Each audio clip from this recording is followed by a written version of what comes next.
Síntese do profeta Ezequiel, o item 26 do nosso livro, Profecia contra Amon, estudando Ezequiel 25, versículos 1 a 7. O versículo 3 diz: visto que tu disseste acerca do meu santuário quando foi profanado, e acerca da terra de Israel quando foi assolada, e acerca da casa de Judá quando foi para o cativeiro.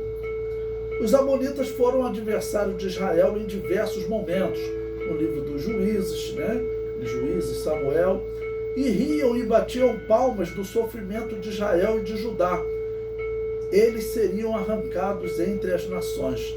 Ou seja, enquanto Israel e Judá estavam sofrendo aquele cerco, e praticamente a certeza de destruição, os amonitas já estavam como que comemorando. A lição desse texto é: ninguém deve se alegrar quando Deus estiver punindo os seus servos, pois poderá receber juízo por essa atitude. Então Deus estava realmente punindo Israel, mas os israelitas, eles estavam sendo punidos para se consertarem diante do único Deus verdadeiro. E não era para os amonitas estarem se alegrando nessa punição. Em 2 Reis, capítulo 24, versículo 2, diz o seguinte: e Deus enviou contra Jeoaquim as tropas dos caldeus, as tropas dos sírios, as tropas dos moabitas e as tropas dos filhos de Amon, e as enviou contra Judá para destruir, conforme a palavra de Yahvé falara pelo ministério dos seus servos, os profetas.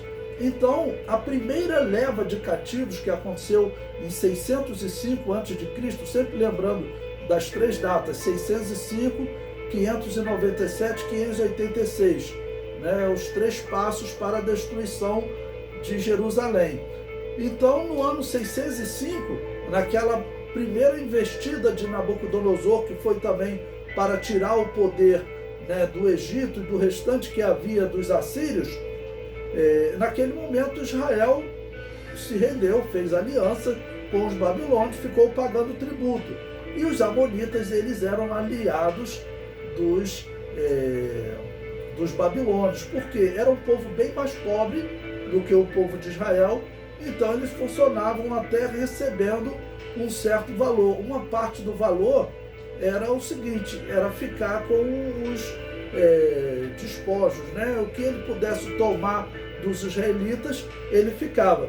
Como acabou havendo um acordo, então os israelitas não sofreram muito, mas eles estavam ali para guerrear, e o pagamento era normalmente isso, tomar dinheiro dos israelitas, poder saquear uma cidade bem rica.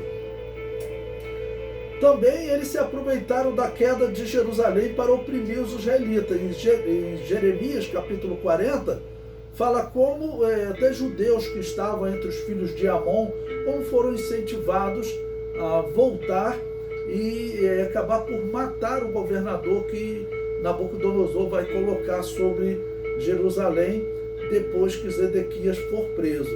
Agora, os amonitas, o pior deles era a religião. Eles adoravam um deus chamado Moloque, que é chamado de abominação dos amonitas, E esse Moloque, ele acabou sendo adorado em Israel como uma divindade, e ele exigia sacrifício de crianças, ou então que as crianças fossem passadas pelo fogo, fosse queimada em uma dedicação a Moloque. E Deus havia condenado isso. Já, se você abrir aí na sua Bíblia, em Levíticos, capítulo 18, versículo 21, diz: e a tua semente não darás para fazer passar pelo fogo perante o Moloque. Essa era uma prática antiga. Toda essa região dos cananeus, principalmente dos sírios, fenícios também, que vão entrar nessas profecias de Ezequiel, porque se colocaram contra Jerusalém. Todas as cidades próximas falaram: vamos mandar guerreiro para saquear aquele povo. Ainda era uma cidade rica. A religião deles era uma religião com herança de Cã e de Canaã. Canaã que habitou aquela região, e vamos lembrar que Canaã, ele recebeu maldição junto com Cã, filho de Noé. Então era uma região amaldiçoada. Infelizmente, Salomão, nós sabemos que ele acabou por adorar esse Moloque. Em 1 Reis capítulo 11, versículo 7, olha que nós estamos aqui, olha, a destruição de Jerusalém vai acontecer no ano 586. Então, Ezequiel está profetizando 588, 590, né? Então, se nós botarmos aí 590, botar um número redondo 600, tá bom? Salomão, cerca de 370 anos, 330 anos, Salomão, ele já autorizou o culto a essa divindade. Está lá em 1 Reis 11, versículo 7. Então edificou Salomão um alto a Moloque, a abominação dos filhos de Amon. Então, Moloque passou a ser uma divindade cultuada normalmente em Israel. O que aconteceu?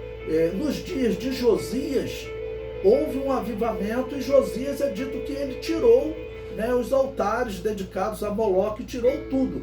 Mas depois que Josias morreu, né, vemos que a idolatria voltou entre os israelitas.